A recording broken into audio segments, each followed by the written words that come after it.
Hola, ¿cómo están? Vamos a continuar con la segunda parte del tutorial de introducción a Yahoo Finance, Bloomberg y vínculos que se pueden explotar con Excel. Y obviamente vamos a ir primero a la página de Yahoo Finance. Obviamente digitamos Yahoo Finance en un buscador, lo estamos haciendo en el Google. Vamos a entrar rápidamente a Yahoo Finance. Y obviamente las pantallas van a salir probablemente con indicadores negativos porque hoy día tuvimos un ajuste importante en el S&P 500. Por ejemplo, el S&P ha cerrado .66 abajo, 1641. En algún momento llegó a casi testear los 2600 y pico en la parte baja del rango. Dow también estuvo con caídas, Nasdaq con caídas. Inclusive acciones importantes cayeron hoy día muy fuerte. Y dice, por ejemplo, el Dow muestra su principal caída de más de 8 meses. Sí, también está viendo una caída importante y también un rebote, pero al final, ¿cierto? Entonces hay versiones divididas en que esto es una señal de corrección importante que demorará el rebote, y otras versiones que dicen que rápidamente veremos que digamos tenemos las dos visiones contrapuestas, una que rebotan en el corto plazo y otra que probablemente tome algún tiempo más. Vamos a ir a buscar, por ejemplo, esta acción que también miramos el primer tutorial. Aquí está la acción de Apple. Me parece que estaba como en 2.19 en el tutorial anterior. Miren que estamos en 2.12,24. Se cayó $4.06. Hay 1.88 con respecto al cierre previo. Y en el aftermarket negoció algo mejor. Luego tenemos, este es un poco lo que ya vimos en la sesión inicial. Estábamos viendo una lectura de estos indicadores. Aquí, importante, lo que mencionábamos en el tutorial previo es el ratio de precio por acción, precio por utilidad por acción, conocido como el Price Earnings Ratio, con sus iniciales TTM, que significa Trailing 12 Months, es decir, los últimos 12 meses o los últimos 4 trimestres, que es lo mismo. Y aquí tenemos el Price Earnings de Apple, que está en 19,23. 19.23 ejercicios. Se podría recuperar desde el punto de vista contable lo que se ha invertido, que es el precio de la acción. Luego tenemos, obviamente, con el cual se ha calculado el earnings per share. El earnings per share los últimos 12 meses está en el orden de 11.04. Entonces yo lo que puedo decir es, a ver, si lo hacemos en Excel rápido, no va a tomar nada. Puedo poner acá, por ejemplo, PE ratio, Price Earnings Ratio, y voy a tener el EPS, por ejemplo, earnings per share, y va a tener el precio por acción. Vamos a ver que vamos a calcular rápidamente el Price Earnings. Tengo el earnings per share 11.04, es el mismo, voy a poner acá 11.04. Entonces, en términos de dólares por acción, utilidad por acción, y estoy viendo el cierre que está en 2.12,24. Y aquí vamos a poner 2.12,24. Ustedes van a ver que el PE ratio no es otra cosa más que el ratio entre el precio sobre utilidad por acción. Era exactamente lo que vamos a tener aquí. 19,22. Vamos a redondear esto. Y uno puede referirse a esto como 9 por 22 años. O si quieres puede decir 9.2 ejercicios. ¿Sí? Y que es una variable básicamente proxy. Y que se le aplica a todas las empresas, sin importar. Y no estoy hablando de un criterio de flujo de caja, sino estamos hablando de un criterio contable, porque básicamente los earnings per share no es otra cosa que el resultado del ejercicio, ¿cierto? Resultado contable del ejercicio el ejercicio ya, sobre número de acciones en circulación. Entonces, el resultado del ejercicio es la última letra del estado de ganancias y pérdidas, y que si se divide el número de acciones en circulación, lo que nos está dando es el indicador utilidad por acción o earnings per share. Entonces, si el resultado del ejercicio es una variable contable, también lo será el earnings per share y también lo será el cálculo del P/E ratio, ¿no? Entonces, para complementar la sesión anterior, la publicación de resultados estará en el noviembre 1 del 2018, por ejemplo. Estamos estamos cerca de esta fecha. Esta semana están publicando resultados y ahí tenemos el Forward Dividend and Yield, ¿no? Que es el 2.92, se refiere a $2.92, es el dividendo anualizado, ¿cierto? Y 1.35 es el retorno del dividendo por acción. Entonces, aquí no nos damos cuenta que es el trimestral. Entonces lo vamos a mirar acá donde dice Historical Data y nos vamos a ir para que nos muestre la frecuencia de Historical Prices. No le voy a pedir que diga los dividendos. Y le vamos a dar Apply. Aquí está, fíjense, los dividendos. Apple está pagando 0.73 en agosto 10 y en mayo 11 del 2018 y ha pagado antes 0.63. Entonces yo puedo anualizar este dividendo. Puedo decir, por ejemplo, dividendo que ha sido de 0.73 y vamos a multiplicarlos, por ejemplo, por 4, que se van a hacer aproximadamente 2.92, y nos vamos a ir a la página original, al resumen, y vamos a ver que tenemos ahí $2.92 y tenemos un rendimiento en términos de dividendos de 1.35%, con lo cual vamos a hacer este cálculo, da aproximado. Aquí vamos retorno por dividendos. Entonces el dividendo anual es 2.92 y el retorno por dividendos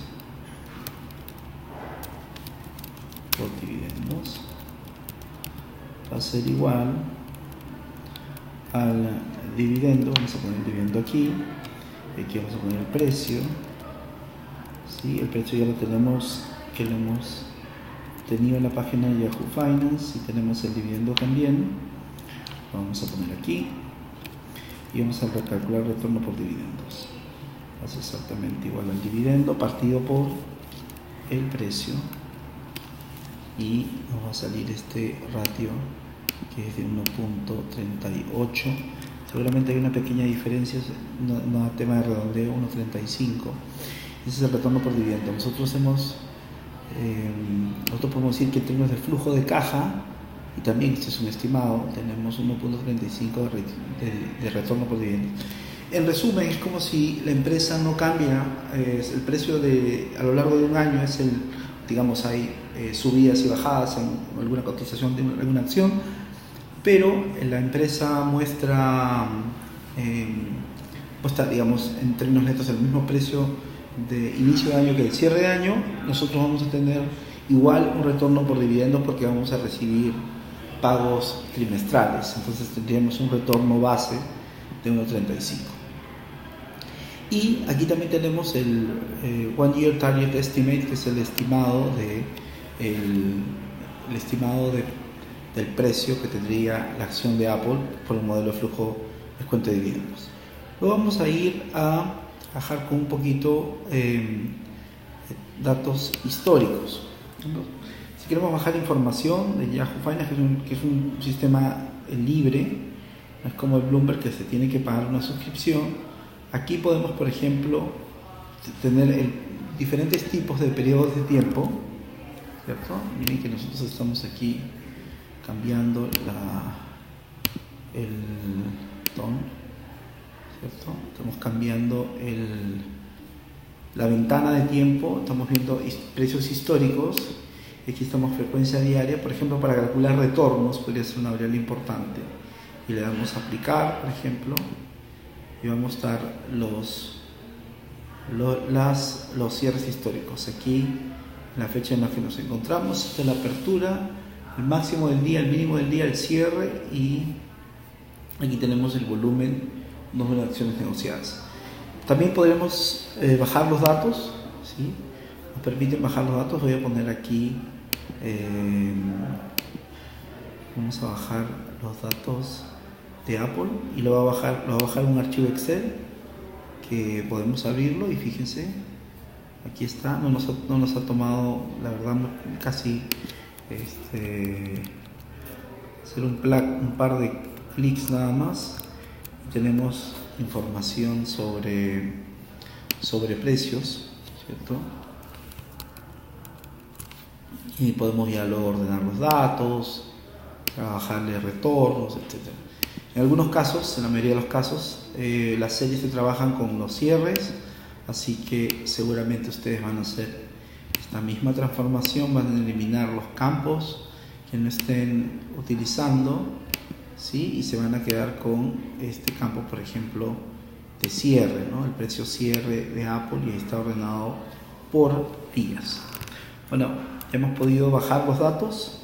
También podemos hacer lo mismo con los dividendos y con un stock split, si es que se hubiera registrado en el periodo. También podemos bajar los datos semanales y mensuales. Esto es algo bastante útil por parte del Yahoo Finance, y vamos a ir rápidamente a las estadísticas, algunas estadísticas importantes de las que todavía no hemos mencionado. Voy a ser bastante arbitrario aquí, voy a hablar de algunas estadísticas, no vamos a hablar de todas. La primera es market capitalization, que básicamente es el valor de la empresa en el mercado. Es decir, si alguien tuviera la chequera suficiente para comprar la acción de Apple, estaría pagando 1.03 trillones de dólares, ¿cierto? Y luego tenemos el trailing PE, este de acá, que es el PER histórico de los últimos 12 meses, 19,23, que lo vimos en la primera parte del tutorial. Y luego estamos viendo acá el forward PE, ¿cierto? Que es este forward PE corresponde a haber calculado primero, como el trailing PE se refiere, el Price Earnings Ratio se refiere a los últimos 12 meses, es que responde a una utilidad por acción o earnings per share de los últimos 12 meses. El forward PE responde al precio de mercado como uno de los componentes, y también al earnings per share es el esperado, el proyectado. Entonces aquí, por ejemplo, vamos a ver si es que nos están poniendo el earnings per share proyectado, ¿cierto? Estamos buscándolo por aquí. Book value, no nos están poniendo el proyectado, pero ciertamente es uno de las variables. Entonces, si ven acá, el forward PE está en 15.40, lo que nos lleva a la conclusión de que la utilidad por acción que se espera en los próximos meses es bastante más benigna de la que tenemos hoy día. Entonces, eso está haciendo que el forward PE, el forward price earnings ratio, sea menor, y ello de alguna forma nos está indicando en términos contables un menor periodo de recupero de mi inversión, que es el precio que estoy pagando, ¿no? O sea, es decir, voy a recuperar con la utilidad por acción, que es variable contable, y es difícil, y es relativamente intuitivo el que podría estar recuperando, porque efectivamente no se va a recuperar, pero porque no es un flujo de caja que voy a recibir, porque es utilidad contable sobre el precio, sobre el número de acciones, pero igual ustedes entiendan como si fuera una devolución de la inversión que se está haciendo. Y la inversión que se está haciendo por una acción es el precio que estoy pagando por la acción. Luego tengo, ¿qué más? El price to sales per share, y que es básicamente las ventas. Las ventas se dividen entre el total de acciones en circulación, nos queda ventas por acción. Yo divido el ratio entre precios sobre ventas por acción de los últimos 12 meses, porque acá tengo el trailing 12 months, y nos va a quedar probablemente un número que hace sentido si lo comparamos con otros indicadores. Por ejemplo, ahí tenemos 4, ¿no? que desde este punto de vista, el menor número del price to sales nos está dando un indicador menor de recupero. Si yo tengo una empresa que tiene price to sales, digamos que en 20, yo voy a preferir, de alguna forma por comparables, una empresa que tenga un price to sales menor. Luego tengo el indicador de price to book value, ¿cierto? Es un indicador interesante, y el término de book value lo vamos a encontrar aquí abajo. Miren. Aquí abajo tenemos el book value de Apple, que básicamente no es otra cosa que el patrimonio total sobre el número de acciones en circulación. Entonces es como decir el valor en libros de Apple, ¿no? Y acá tienes book value per share, y miren el valor, 23,74. Y ustedes me dicen, no puede ser, porque Apple está en la friolera como de los 210 para arriba, ¿no? 212 hoy día, ¿cierto? Pero ha estado inclusive mayor. ¿Y cómo es que va a valer contablemente $23? Sí, tal cual, el valor en libros. La diferencia entre tu activo menos su pasivo es exactamente el patrimonio total, y este está alrededor de 23,74. Entonces lo que se hace acá es dividir el precio de mercado sobre este valor, y lo que nos está mostrando, fíjense, es un price to book value de casi 9 veces. Entonces quiere decir que el mercado, los inversionistas están bastante entusiasmados con la acción de Apple, ¿no? Están pagando 9 veces el precio contable, ¿no? Tal vez nos haría un poquito más de sentido que la gente no esté tan optimista, sus expectativas tan altas en torno a Apple, y nosotros estamos llegando un poco altos. Imagínense si nosotros quisiéramos comprar las acciones de Apple, estamos un poquito tarde, porque ya el mercado está negociando con un premio un poquito alto, ¿no? Entonces, luego tenemos el indicador de margen operativo, retorno de activos, el ROE, por ejemplo, también lo tenemos aquí. Luego tenemos facturación, dice la facturación de Apple, ¿no? 255 billions en ingresos, y crecimiento también de sus ingresos, bastante importantísimo. Y tenemos la caja de Apple, ¿cierto? 70 billions, imagínate todos los productos del mercado de capitales para excedentes que se le podrían ofrecer a Apple. El current ratio, probablemente por sus cursos de contabilidad lo conocen, es el activo corriente sobre el pasivo corriente, no hay ningún problema por el lado de liquidez. El book value per share es el valor que ya les comentamos, y acá está, por ejemplo, la caja de Apple. Es importante también comentar algunos indicadores que están aquí del lado derecho, por ejemplo, algún indicador técnico.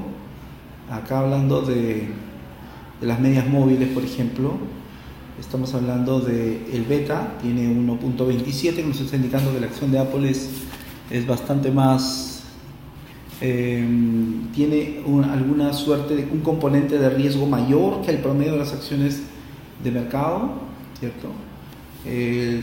Luego tenemos que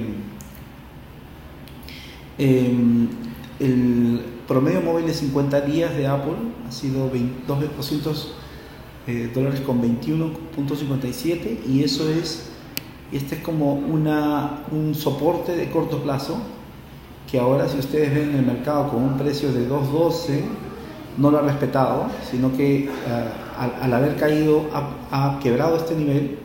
Luego tenemos una media móvil de 200 días, y este es bastante más importante porque nos está diciendo es como un nivel de soporte de un plazo mayor. Estamos hablando de 200 días de negociación, y si quiebra este nivel, probablemente haya inversionistas que digan que es un momento no para vender, sino probablemente para saltar al mercado y comprar la acción de Apple. Luego tenemos el promedio de volumen de acciones los últimos 3 meses, los últimos 10 días. Los últimos 10 días un poquito más actividad que los últimos 3 meses. El tamaño de acciones de Apple está en torno a los 4.8 billions, con gran parte de las acciones negociándose, es decir, muy poca cantidad de estas acciones en manos de insiders, que son inversionistas que no están reteniendo las acciones pero fuera del mercado y no le dan negociación. Esta es una acción bastante líquida. Aquí es importante mencionar el porcentaje en monto de las acciones que están en contratos cortos, ¿cierto? Y por ejemplo, el porcentaje el total de las acciones que se están negociando, porcentaje del float en contratos cortos, son ni siquiera 1%. Es decir, te da una suerte de cuál es el sentimiento del mercado, cuál es el aliento del mercado. Está pensando que la acción de Apple no es una acción para ser usada en contratos de cortos, ¿no? Cortos es un tipo de operaciones donde uno se presta las acciones de unas compañías y las vende en el mercado con el propósito, la estrategia de que cuando corrija la acción, porque piensa que está en máximo, cuando corrija, las vuelve a recomprar, y obviamente la diferencia de cash que recibe en el momento que las vende contra en el momento que las compra en una fecha futura le da la utilidad, y lo que hace al final, como las recompra, entrega caja y recibe las acciones de vuelta, se las devuelve a la contraparte que inicialmente se las prestó. Entonces ustedes ven acá que ni siquiera el 1% de las acciones de Apple están en este tipo de contratos. O sea, no hay mucha gente especulando con que la acción de Apple se vaya a caer. Déjenme ponerle rápidamente, por ejemplo, para que ustedes vean cuán importante es este indicador. Voy a poner aquí otra empresa que se llama Tesla, por ejemplo, y van a ver los contratos cortos de Tesla. Déjenme ver aquí, estoy en Tesla para que vean aquí. Es otra empresa, es Tesla, que le ha ido bien en los últimos días, pero viene de caídas importantes. Miren el porcentaje de float, porcentaje de contratos cortos, como el total de volumen de acciones, casi el 30%, fíjense, ¿no? Casi el 30% del float. Entonces hay un sentimiento de que la acción probablemente esté en máximos, o probablemente estuvieron en cortos desde hace unos meses, que la acción tenía un precio importante y los contratos van a vencer pronto, y ya esta brecha se va a cerrar. Hay que ver la evolución también, ¿no? Pero aparentemente desde las últimas semanas el mercado ha estado más vendedor en este tipo de contratos de lo que ha estado siempre. Y vamos a regresar a la acción de Apple. Pasamos a la acción de Apple. Y aquí tenemos un poco para complementar lo que estábamos viendo. Miren, solamente el 1% de las acciones que están en circulación y dando la vuelta en el mercado, el 1%, o sea, quiere decir que el 99% de los tenedores de acciones de Apple están manteniendo la acción, no están haciendo ninguna estrategia para irse corto esperando que el precio caiga. También es importante mencionar aquí, por ejemplo, el payout ratio, que payout ratio no es otra cosa que el porcentaje de la utilidad por acción que se paga en la forma de dividendos, y esto es importante porque nos da una idea que la tasa de retención de los fondos es algo más del 75%, es decir, Apple está creciendo en base a recursos propios. Probablemente la palanca que tenga Apple es bastante baja y no incurra en grandes recortes. Tasa de crecimiento de los dividendos es importante. Aquí está, ¿no? Trailing annual dividend, crecimiento de los dividendos está por aquí. A ver, tasa de crecimiento de los dividendos. A ver, déjame buscar aquí rápidamente.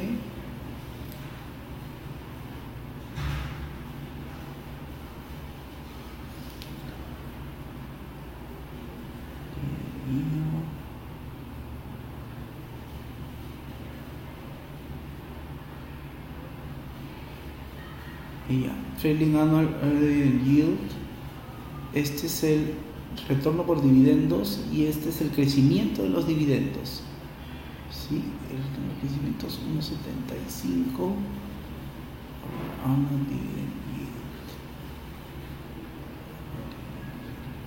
Entonces un crecimiento interesante de los dividendos, fíjense, 1.35.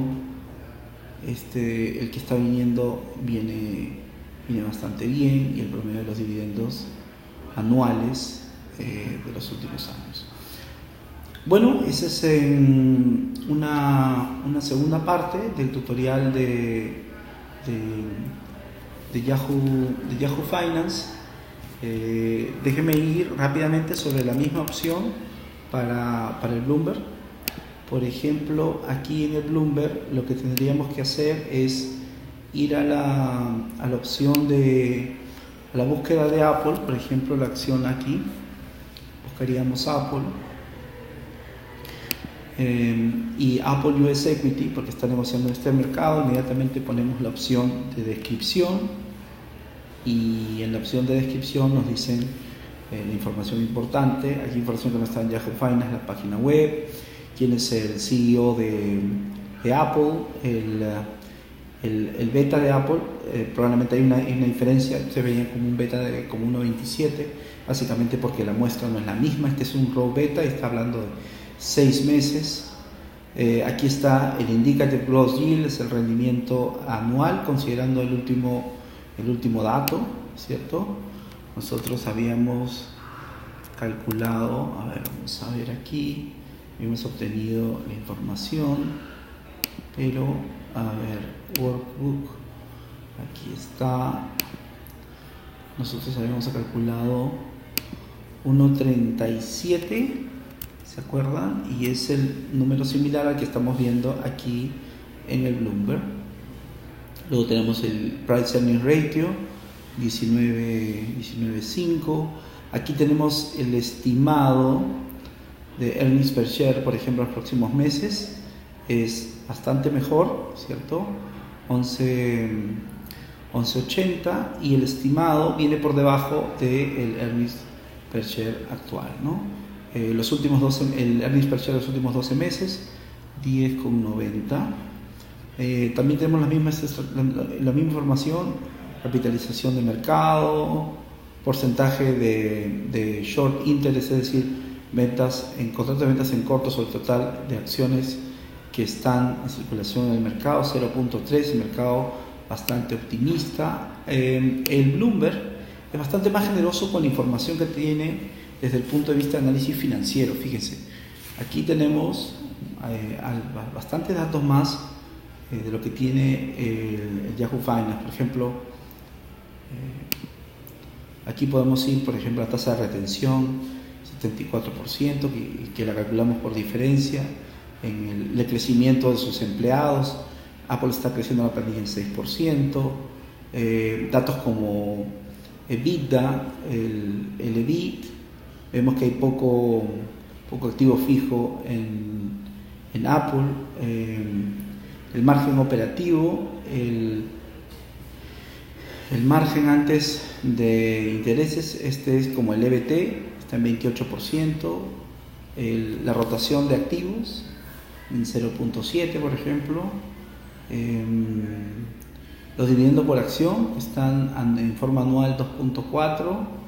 El gross margin, o el margen bruto, 38%. Miren, 38% en el margen bruto, 26.8% en el margen operativo, y el pre-tax margin de 28%, ¿no? Entonces son números impresionantes que nos muestra Apple.